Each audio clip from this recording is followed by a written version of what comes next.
கலிக்கம்ப நாயனார் பழமை வாய்ந்த திருத்தலமான பெண்ணாகடம் என்ற பகுதியில் தோன்றியவர் கலிக்கம்பர். இந்த ஊரானது நல்ல ஒழுக்கத்துடனும் அறநெறியுடனும் வாழ்ந்து வந்த மக்கள் நிறைந்த பகுதியாகும். கருமை மேகத்தில் இருந்து வெளிப்படும் முத்துக்களால் உருவான அழகிய சோலைகள் நிறைந்த வளமான ஊராகும். வணிகத் தொழில் செய்து வந்த கலிக்கம்பர் தர்ம நெறியை பின்பற்றி வாழ்ந்து வந்தார். சிவனடியார்களுக்கு அமுது படைத்து அளித்தல் மற்றும் தர்ம நூல்களில் தெரிவிக்கப்பட்டுள்ள விதிமுறை மற்றும் நெறிகளை தவறாது பின்பற்றி மனமகிழ்ச்சியுடன் வாழ்ந்து வந்தார். சடைமுடி தாங்கி இடப வாகனத்தில் வீற்றிருந்து தன்னை நாடும் பக்தர்களுக்கு இன்பம் அளிக்கும் சிவபெருமானின் திருவடியை மறவாத சிந்தனையாளராக இருந்தார். எம்பெருமானின் மீது அளவற்ற அன்பு கொண்ட அவர் திருத்தூங்கானை மாடம் என்னும் திருக்கோவிலில் திருத்தொண்டு புரிந்து வாழ்ந்து வந்தார்.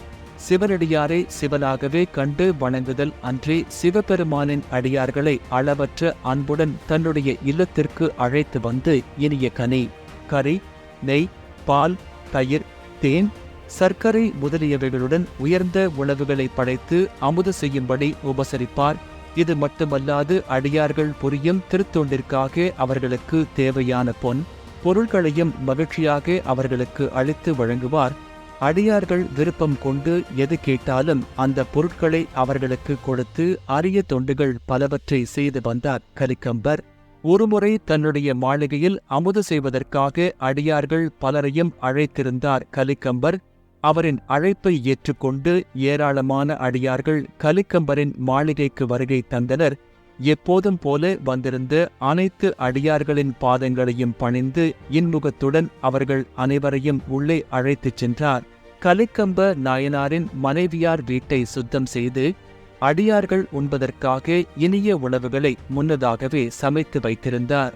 கலிக்கம்பர்தாம் அழைத்த அடியார்கள் வீட்டின் மாடக்கூடத்திற்குள் வந்ததும் தன் கரத்தில் நீர் கொண்டு வந்து திருத்தொண்டர்களுக்கு பாத பூஜை செய்தார். அவரது மனைவியார் அவருக்கு தேவையான நீரை அளித்து உபசரித்து கொண்டிருந்தார்.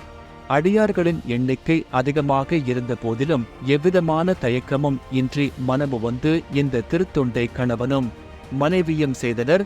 அப்போது ஒரு அடியார் பாத பூஜைக்காக வந்து நின்றபோது அவரை நேர் நோக்கிய கலிக்கம்ப நாயனாரின் மனைவி பாத பூஜை செய்வதற்கு நீரை வார்க்காமல் அப்படியே நின்றார். அந்த அடியார் இதற்கு முன்பு தம் இல்லத்தில் சில நாட்கள் வேலை செய்துவிட்டு ஏவல் செய்யும் பணியை வெறுத்துச் சென்றவர்.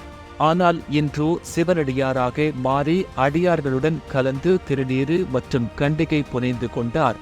தற்போது கலிக்கம்ப நாயனார் வீட்டில் அமுது செய்யும் விதமாக அவரும் வந்திருந்தார். அவரை பார்த்ததும்தான் கலிக்கம்ப நாயனாரின் மனைவியார் அப்படியே நின்றுவிட்டார். இதை கண்டும் காணாத கலிக்கம்பர் தமது இல்லத்தில் பணிபுரிந்து வந்த அடியாருக்கு பாத பூஜை செய்வதற்காக அவருடைய பாதங்களை பற்றினார். ஆனால் கலிக்கம்பரின் துணைவியார் தாங்கள் கூறிய ஏவலை செய்து வந்த ஒருவரின் பாதத்திற்கு நீர் சொரிந்து பாத பூஜை செய்வதா என்ற எண்ணம் அவரது சிந்தனையில் உதித்துவிட்டது. அந்த நிலையில் தனது கணவருக்கு தேவையான நீரை அளிக்காமல் நின்று கொண்டு இருந்தார்.